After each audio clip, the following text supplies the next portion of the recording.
Let us understand how to sketch reciprocal function.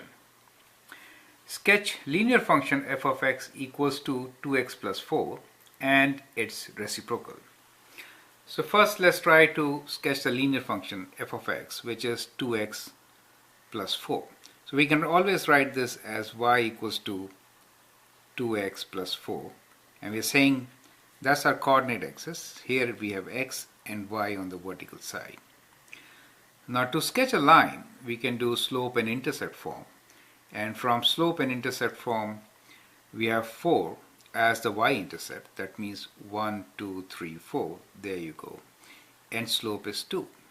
Slope of 2 can be represented as 2 over 1 or minus 2 over minus 1. So let's do minus 2 over minus 1. That means we'll move down 2 units and then 1 on the left. So we get another point, 2 and 1 on the left. So like this, 2 and 1 on the left, 2 and 1 on the left. So we get a set of points which can be joined together with, let me do it with a dotted line, since we are more interested in this case to understand how to sketch the reciprocal of a function. Okay. Anyway, this is our line, right? That's the line y equals to 2x plus 4. Now this is one way of sketching the line. The other way, of course, is that you can take x and y coordinates and then sketch the function. For example, in this case, if you take x value, let's say these are my x and y values. If I take x value as 0, what do I get y value as, right?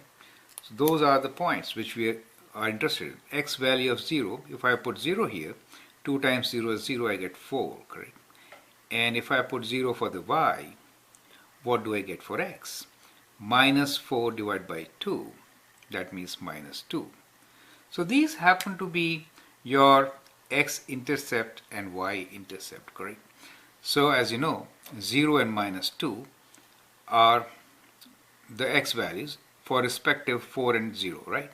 So this point 0, 4 is basically the point which is y-intercept, right? That is a y-intercept. So we get y-intercept here if you place x equals to 0, and the x-intercept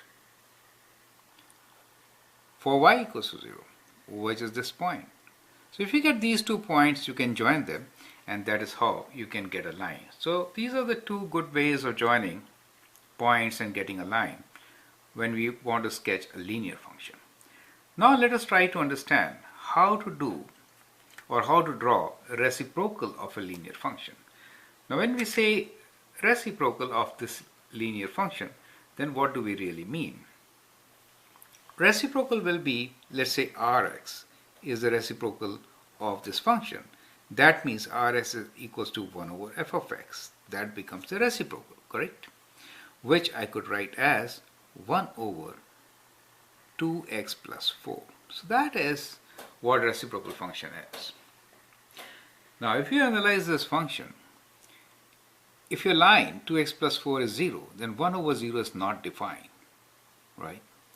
So what happens? At that point on the graph of reciprocal function, we get a vertical asymptote. So at this point where the line is 0, reciprocal is not defined. So we get a vertical asymptote. So let me draw this vertical asymptote with the help of a dotted line.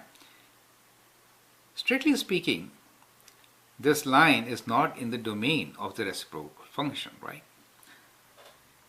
Now, so that means first we get our vertical asymptote, right? So that is the vertical asymptote. We say vertical asymptote is when 2x plus 4 equals to 0. That implies that x is equals to minus 2. So that is the point minus 2 where we have a vertical asymptote.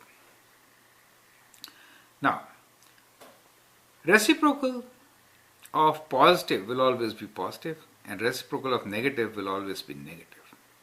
It is important to see that if we have 1, then what is the reciprocal of 1? Reciprocal of 1 is 1, right?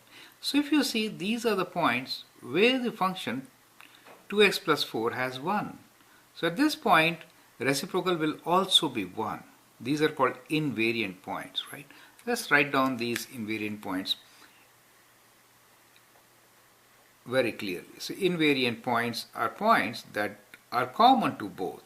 So in our case, the y value is invariant. These are the 2 points, and they will be on the reciprocal function, correct? So these are the invariant points.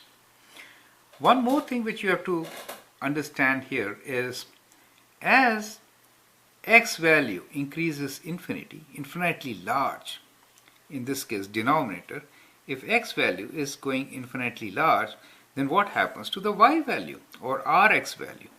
Then rx value, if it is large, then rx value also goes very, very close to 0, right? 1 over infinity is kind of 0. Rx approaches 0. If x value approaches minus infinity, then Rx approaches 0, but from the negative side. So we call this like this. So basically what is happening is that as linear function increases, the reciprocal becomes closer and closer to 0. So it's kind of approaching 0.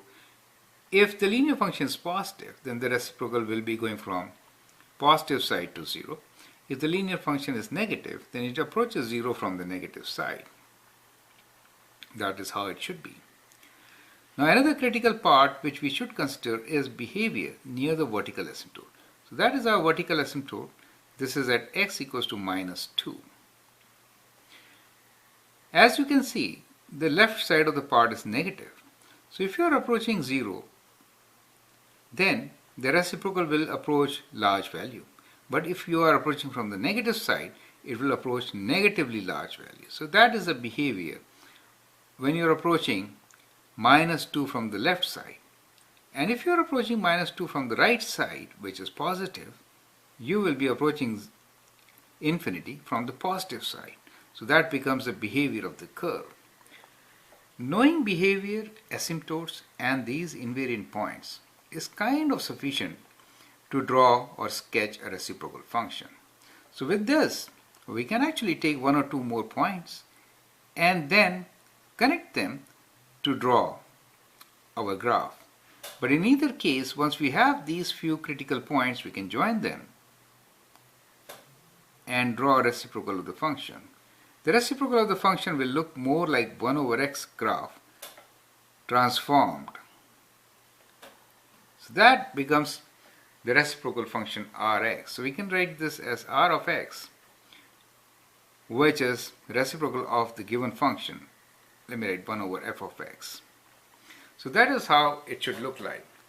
Just for accuracy's sake, what you can always do is check the values at, let's say this is minus 2, then you can place minus 3 and minus 1 and get 2 more points to get some accurate results, right? That helps. But this, the one which we have used at present, is good enough. So what is important here is, 1, find the vertical asymptotes, right? 2nd, find invariant points. 3rd, behavior near infinity, the end behavior. And 4th is behavior near asymptotes.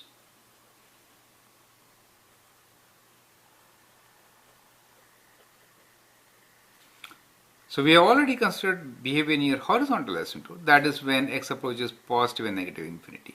How about when x approaches the vertical asymptote minus 2 from negative side, and when x approaches negative 2 from positive side, that means from left and from right. Here we see, as x approaches negative infinity from negative side, y value approaches minus infinity. But here y value approaches plus infinity, since the linear function is positive, right? So that behavior along with the invariant points help us to draw a reasonably accurate sketch for reciprocal of a function.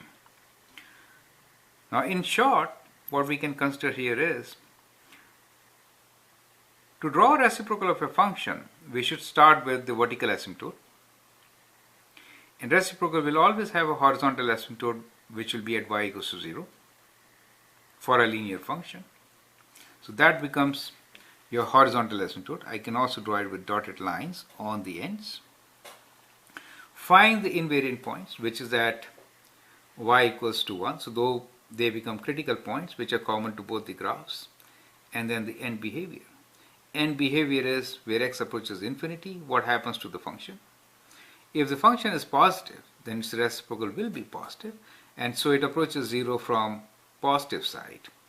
If the function is negative, as it is when you are approaching negative infinity, reciprocal will be negative and will approach 0 from the negative side. And then you find behavior near the vertical asymptote. These critical points help us to draw accurate reciprocal functions. I hope you understand. Let's move on and take one more example of a similar kind. Thank you.